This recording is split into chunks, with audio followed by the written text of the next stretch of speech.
worry about the pharmaceutical companies. That's not love. Cutting funding for people with HIV is not love. As long as this continues, as long as we continue to be the lepers of society, I don't think there'll be a cure for AIDS. I think it's here to help us. Well, now what you're saying is that this is a disease that perhaps we'll have to deal with almost for the rest of, maybe for the rest of this century. It could I believe be, so.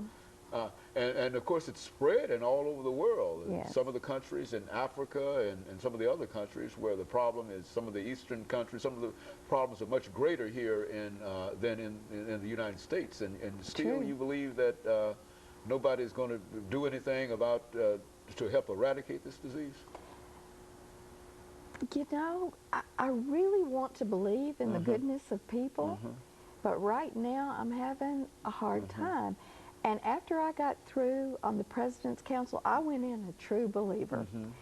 And I thought I could make a difference. I thought we could make a difference. I thought we could bring an end to HIV in America. And I think we could have. But there is no political will to do that. And that was with someone who loved us. Okay. I don't think we've ever had a better friend than Bill Clinton. He loved us. This is not an atmosphere today of love.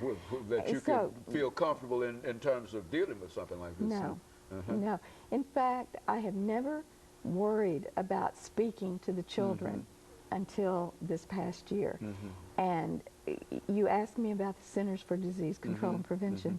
My friends have left. The people who have been there for 20 years working on AIDS have left because science is being distorted in order to give a moral message, a religious message, a faith-based message, and it's science. It's just, that was one thing that we kept emphasizing. Follow the science. If the science says this works, let's give that a try. But they're not willing to follow the science of it all. You know, as an educator and as an HIV prevention educator, let's use your knowledge over the last 2 minutes that we have you to speak to young people in reference to this disease. Take the entire 2 minutes to sort of give some of the information that you give when you go out and talk to them, and so, because I think many of them are here listening to us now. Go on. I talk to kids about my own life, and I tell them that I got pregnant at 17 and I didn't realize I wasn't a virgin because nobody would talk to me. And today, we still have people who don't want to discuss these issues. So they have to find a safe person. Sometimes I'm the safe person. I'm a grandmotherly person at this point, and the kids feel safe with me, but they have to find a safe person to tell them everything they need to know about sexuality so that they can be safe. If they don't have information, they're going to make mistakes. They're kids. Their brains are not fully developed yet. The brains won't be developed until they're 25. So you've got a partial brain up here, hormones raging, and a body that is able to be sexually active. It's a recipe for disaster. Well, do you think, over the last minute, do you think that to include more sexuality information in the curriculum of public schools and elementary schools and et cetera would in the long run have an impact upon this disease? I think it has to.